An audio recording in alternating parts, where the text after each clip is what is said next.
Assalamualaikum warahmatullahi wabarakatuh. Alhamdulillah pada kesempatan hari ini saya menghadirkan bintang tamu atau narasumber ya. Mungkin kalian tidak asing lagi ya dengan narasumber saya ini, karena setiap konten saya beliau ini ada di balik figur ya, di balik figur seorang narasumber yang kemarin. Sekarang secara pribadi beliau akan saya hadirkan ya sebagai narasumber ya. Gimana kisah dan perjalanannya beliau ya narasumber ya. Tonton saja di channelnya Mbak Imam Official ya, jangan di skip ya. Tapi jangan lupa like, subscribe dan komen hanya di channelnya Mbak Imam Official.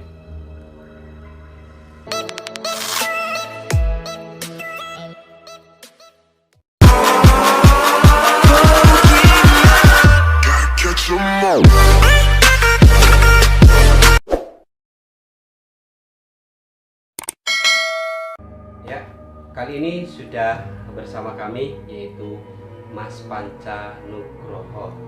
Assalamualaikum. Waalaikumsalam warahmatullahi wabarakatuh. Gimana aktivitasnya Panca? Alhamdulillah lancar, lagi sibuk kerja terus ini.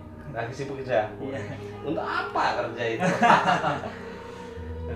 Tapi untuk PPKM ini masih banyak kegiatan nggak?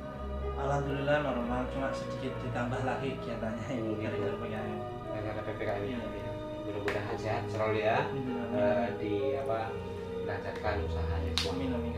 Mas Panca, ini ada request atau pertanyaan dari penontonnya Mbak Imam Official. Awal mula dari Mas Panca kok bisa mengemari semacam dunia spiritual ini? Itu gimana sih Mas? Kalau untuk spiritual itu karena dari kecil mungkin ya, saya ini suka nonton kesenian, diajak sama ayah saya. Terus dari situ ada orang kesurupan. Awalnya takut dulu masih kecil, takut mendekat, terus tambah besar jadi kayak biasa gitu nonton orang kesurupan gitu. Terus kok bisa orang ini kesurupan gini ya, kenapa? Jadi penasaran. Ya awalnya seperti itu kok. Jadi penasaran. Akhirnya karena sering nonton kesenian terutamanya jaranan ya di Banyuwangi ini, Pak. Jadi sedikit banyaknya kenal sama pemainnya, kenal sama istilahnya di sini pawangnya itu. Jadi sedikit sharing sama teman-teman senian dan pawangnya itu, jadi kayak tergugah gitu dari saya. Gitu ya. Terus gini Mas, penasaran. Sehabis sampai mengenal dunia kesenian lah ya. Terus apa di situ saja sampai menjelajahi dunia kesenian, atau misalkan sambil mengenal dunia kesenian, atau ditambah lagi dengan dunia spiritualnya kayak gitu? Kalau untuk spiritualnya baru-baru ini aja, baru 2 tahun ini kayaknya. Soalnya dulu itu kan belum nemu guru yang pas, terus masih gimana ya, lebih halusnya lagi dibohongin gitu ya. Terus tujuan dan maksud sampai memperdalam ilmu spiritual itu apa? Biasanya kan gini, ketika orang mencintai kesenian kan hanya mengemari saja, tapi sampai ini kedua-duanya itu jalan gitu, seni ya jalan, terus spiritualnya jalan. Itu kok bisa seperti itu, kayak gimana sih? Awalnya itu karena kepingin bisa gimana sih caranya menyembuhkan orang kesurupan itu gimana ya. Terus saya tanya-tanya sama teman-teman itu, terus nyoba-nyoba praktek. Tapi dulu itu sering ketipu, kayak biasanya ada orang yang kesurupannya hapus-hapusan gitu, bohong-bohong gitu. Ya. Jadi saya belum tahu kayak mana yang kesurupan beneran sama yang bohong gitu.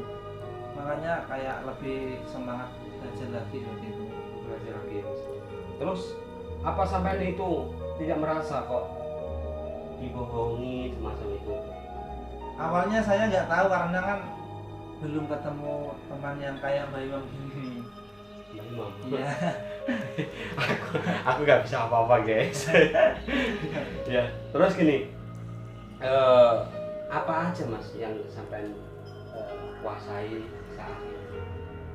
Atau misalkan bisa melihat benda gaib atau makhluk atau sosok seperti itu? Kalau melihat sosok sih belum, mungkin waktu kerja kan tempatnya gelap terus masih banyak kebonan, kadang nggak sengaja ada kayak kelebatan gitu. Iya. Tapi nampak ya mas ya? Pernah Kayak- diganggu juga gitu? Kalau bayangan hitam gitu bayangan aja. hitam. Tidak di situ saja ya, maksudnya di tempat kerja Di dimanapun. mana-mana ya. Oh gitu ya. Terus biasanya kalau sudah mempunyai jiwa spiritual, didekati semacam makhluk seperti itu kan rasa di badan kayak gitu. Itu gimana, kadang merinding, kadang tahu-tahu kepala itu pusing, kalau enggak perutnya kayak mual-mual dan nggak enak, apalagi kayak tempatnya itu lebih banyak negatifnya gitu. Aura negatifnya itu kayak nggak enak gitu di badan bawahnya. Terus kemarin itu Mas Panca beli tak itu, maksudnya punya koleksi. Koleksi kucing. Apa kucing? Itu topeng kucing. Oh, topeng kucing. Iya, kalau di jalanan itu kucingan seperti kucingan. Iya. Mainnya seperti kucing itu? Iya, mainnya kayak kucingan. Oh gitu ya. Terus apa bisa jadi gitu ya? Enggak. Kalau baru beli itu katanya bisa. Ternyata waktu puasaan itu dilihat masih kosong. Iya. Gitu. Terus apa sekarang masih ada untuk koleksi itu? Koleksinya masih ada di rumah, di belakang. Untuk keluarga tidak kebetulan dengan keluarga. Awalnya ibu yang nggak setuju, katanya ya biasalah orang tua, katanya musrik lah inilah. Tapi setelah saya jelaskan hanya untuk pajangan aja, ibu pengertian. Kalau ayah mendukung saja, yang penting bisa merawatnya. Oh gitu ya. Terus ini guys, ini yang jadi saya kagum dengan beliau narasumber ini. Beliau ini sering membaca tentang sejarah-sejarah peninggalan semacam itu yang saya salut kepada beliau ya. Tidak hanya fokus di dunia spiritual saja, tidak hanya fokus memperdalami spiritual, tapi beliau ini ya memperdalami sejarah kayak gitu. Sempat sampai ya kalau kumpul ya mas ya, kalau kumpul itu biasanya itu Mas Panca ini ya sering perkataannya itu mengenai sejarah, itu yang saya salut pada beliau ini. Terus sekarang masih menggeluti membaca kayak gitu mas? Masih ya, terakhir kemarin ya sering masih bahas tentang Banyuwangi, terutama kan Banyuwangi itu dulu namanya Blambangan. Gitu. Banyuwangi sekarang jadi Banyuwangi. Masih sering sharing karena masih banyak sejarah yang dipelintir sama. Kok tahu sih mas? Kok tahu kok sampai detail kayak gitu, dari mana? Sumbernya dari mana? Ya dari awalnya itu ya suka kesenian jaranan itu tadi. Terus kok penasaran sama cerita-cerita tariannya itu, terus ketemu sama teman-teman kesenian, terus yang ada salah satu teman itu yang di sejarah juga. Terus ngobrolnya enak, jadi lebih tahu lagi sejarah Banyuwangi yang aslinya gimana. Gitu ya. Jadi awal mula membaca kayak gitu ya mas ya. Terus cerita-cerita dari rekan-rekan. Mas pernah nggak mas itu ditemui sosok hantu kayak gitu? Kalau itu nggak sengaja dulu waktu SMP, waktu mainan HP dulu kan masih ada infrarednya gitu. Jadi saya mainan HP, mainan kamera itu tahu dari kamarnya ibu saya itu ada putih kecil, terus saya teruskan itu. Tahu-tahu di depan saya sudah besar. Iya, jadi saya kaget sampai malu ibu saya waktu itu, hampir nangis waktu SMP itu. Karena kaget nggak pernah sama sekali melihat gituan, tahu-tahu muncul di depan saya waktu bikin HP ini. Terus kemarin sampai dikasih buku budaya itu tentang sejarah Banyuwangi. Kepada siapa mungkin bisa disampaikan lewat dari Cak Ndut Arweter gitu. Cak Ndut Arweter itu ya. Salah satu penggiat kesenian juga, sama itu orang bisa dikatakan sejarawan, Cak Ndut Arweter ini.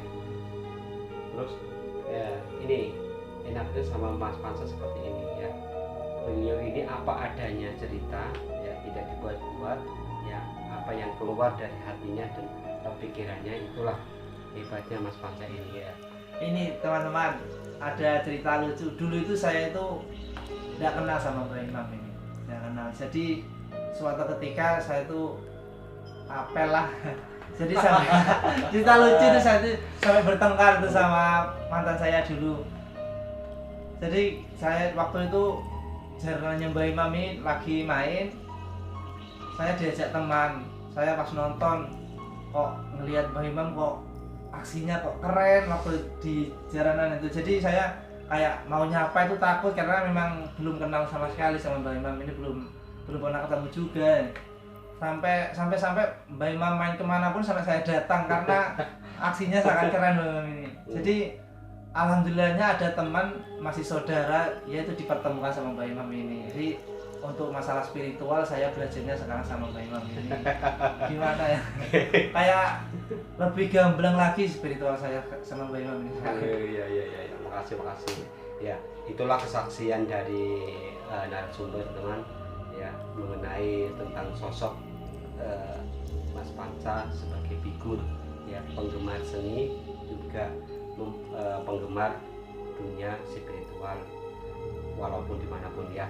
Yaitu intinya pada dasarnya kembali ke Mas Panca sendiri ya, entah itu mau dibuat apa, yang penting pesan saya ya, gunakanlah keahlianmu, kreativitasmu di jalan yang benar ya. Itu tujuan itu.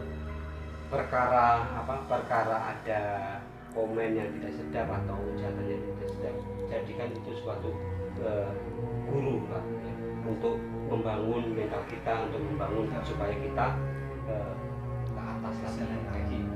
Oke, itu saja secara singkat ya teman, karena Mas Panca ini ada sedikit kesibukan, dia bisa lama-lama ya, makanya alhamdulillah Mas Panca bisa meluangkan waktu untuk bisa bercerita di kontennya Mbak Imam Official ya. Saksikan aja ya podcast selanjutnya, konten selanjutnya ya, masih menarik ya. Komen ya, kalau ingin tahu lebih dalam dengan Mas Panca ya, komen sebanyak-banyaknya ya.